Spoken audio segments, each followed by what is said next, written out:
Previously, a couple of years ago, a black captain in this town by the name of Keith Gray was terminated for activity which was very equivalent to what has been self-described by Mr. Parrish. He says he's proudly a lieutenant, a founding member of the Sons of Confederate Veterans.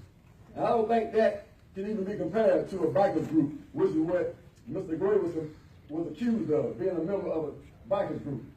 So being associated with this Confederate veteran flag, and it's subject to anybody's interpretation, but I take this as a symbol of white racism and try to maintain a past that degrades people of ethnic color down to the lowest term.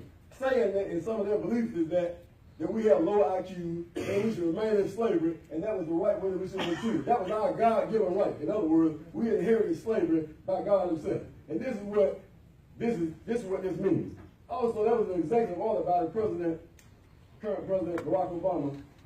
Now, you have to tell me whether or not this has been rescinded, in which he asked to have all memorabilia associated with the Confederate flag taken away as contraband. And so our police chief stands behind proudly and says that he is a proud founding member of the Sons of Confederate Veterans.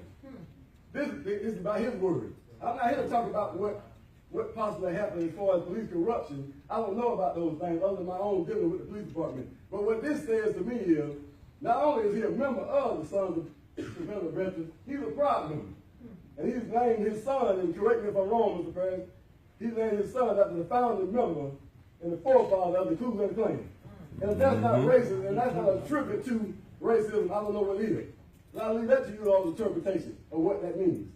But again, I'm just speaking on behalf of, to piggyback off what my elder has said here, we don't want this to be another Ferguson, but I can tell you now that not all the people who represent my color and my stature of life feel that they can come in here and be as articulate and be as patient as I have been. I believe in the court system and I believe in justice, and I've shown that through my behavior, my attitude, and dealing with the courts.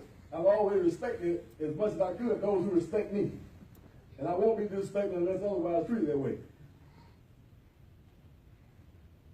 But at the end of the day, this pretty much speaks for itself, and I don't see no reason why that the board should not at least demote him to some other field, but he should not be in a field of leadership. Because if he is the son of the Confederate veteran, and all the other police members, in my opinion, they're the nephews.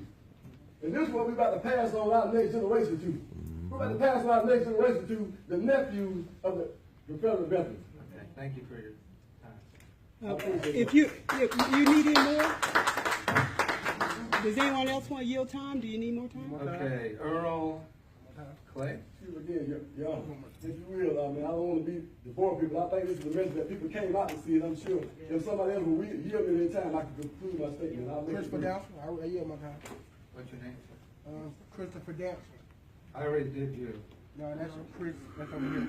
Okay, there you go. You just call Errol Clayton, and I'll give him my time. You already. We might know. Speak on. It's 10 minutes. Keep going. And the reason I stand here today, not as some self-appointed leader or some so-called activist, or because I blog and I like to hear myself talk, but this is what I hear from people on a daily basis. They want action. And I'm pretty sure they will get action one way or the other.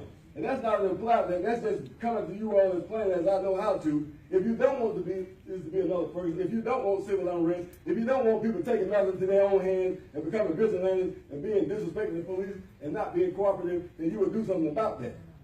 Now, if he's not terminated, at the very least he should be demoted, and we should go back to the process and again give Commissioner Commissioner Newsom the benefit of the doubt that this process that was used to hire him was not valid in the first place.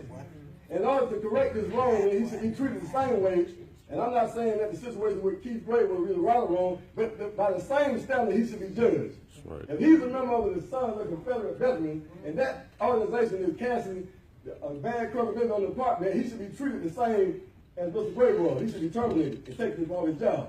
But as one of the speakers said before, he may live to work, and I believe that. As long as he goes to the department that apparently he has right in his heart. He may live to work. He may want to be a good law enforcement officer, but not at the lead, not at the expense of disenfranchising a whole segment, a whole demographic of people. There's no black man, a young black man in the community that I know of, or black female, who is comfortable or feels safe with him at the helm of police.